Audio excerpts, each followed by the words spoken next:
Hello and welcome again. What the stories say? Come on in, sit down.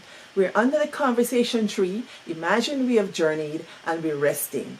Let me talk story. Think back about the time when you first went to school. What was that day like? What was that journey like? And how does that feature in your life today? Love talk story. We get a friend named Gina. Gina was one of 8 or 10 children. Poor people, poor people. Mother and father and lots of brothers and sisters. She was almost the last or the last.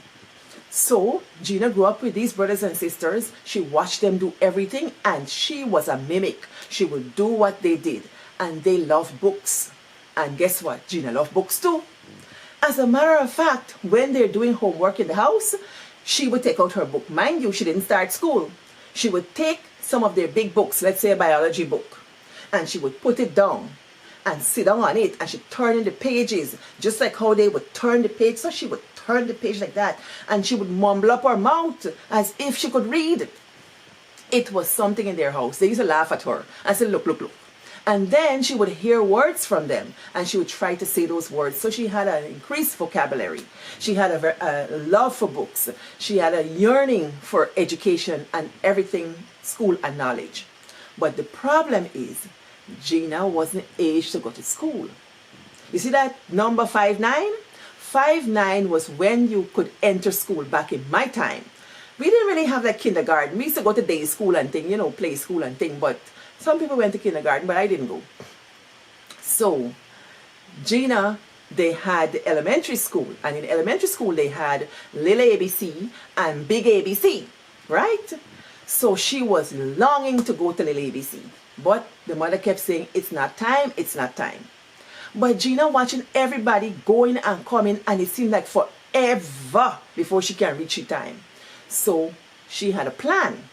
She mapped a plan. You see, their house was low and they had a copper outside. You know what copper is?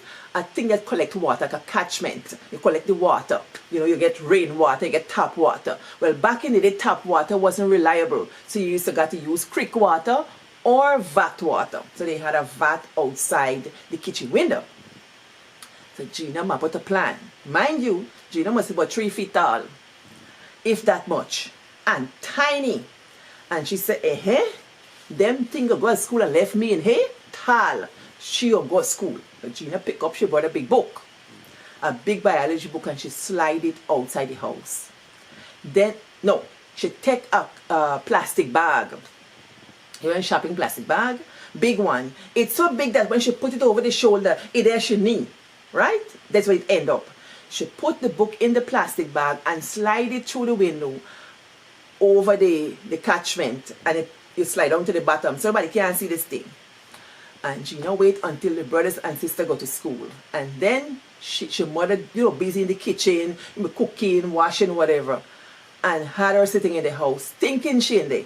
She climbed through the window, the bedroom window, slide out, pick up she book bag, the same plastic bag where she mother bring home the one and cassava and so in. She pick it up and hook it under her shoulder, and so she going fast. She only praying God that she can make it to the school, because you know when they get some fast small people in the village just see little picnic and say, "Girl, where you go?" But nobody can see Gina this day. She thank God she not meet no fast small body, and she down the street barefoot. The time she done she little house frack. You know that house frack in a long time. Sometimes it patch hair, it patch this. Sometimes a two-tone. They take an old dress from this sister, an old dress from that sister, and then they put it together, and one of that Gina wear. Gina here, picky, not home. She not concerned, she got school.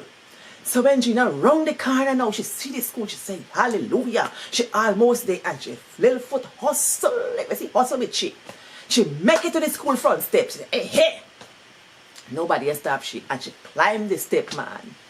And when she reach up now, she sees school. The time long ago, school was a big open hall where you just have students in desks and benches, and you get a blackboard. The blackboard is on easels. So it's one big schoolhouse. Them people who saying 2 times table, 2 1 2, they must sing. They must sing them thing. And so some of them reading out over there, sing the tune too. School loud. Gina appear, who na singing times table over there, reciting poem over so, who doing math over so, and she stand up there. And all of a sudden, like eyes just went to this girl. And the teacher said, oh my, look at this little girl. Whose child is this? Then Gina glad because she get noticed now. She day in school. And so now she looking for see where she gonna go and sit down. And the lady said, anybody know this child? And somebody said, yeah, yes, it's Claire little sister. It's Claire little sister. Well, guess what? They run and bring Claire. Gina glad that Claire see she day in school. She proud that she day in school. When she look at Claire's face, Claire look at she like cow bus rope. Vex. What you do at school? He said, Gina, where you do at school? She said, come to school.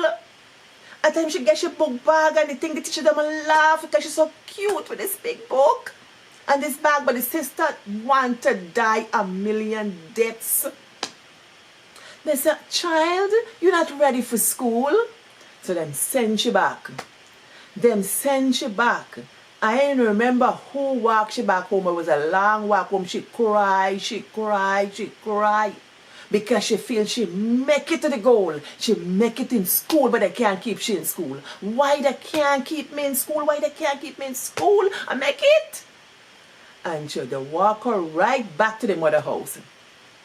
Well, when the mother saw she takes she hugged she up. She said, oh, child, how pick me? You're not ready for go to school yet. She said, yes, me ready, me to school.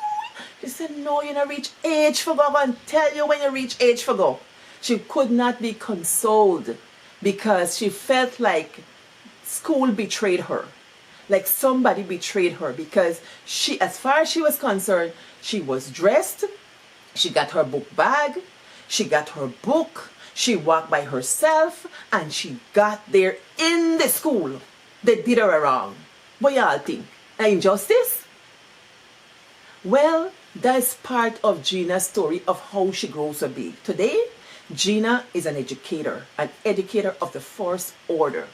And she credits that story to her beginning and part of her journey. What about you? How you experience school the first time you been to school? How it go for you? Well, me story, I want another story for another day. So y'all talk y'all story, how you grow so big. That's the theme for this month and for many, many more episodes to come. Y'all are good.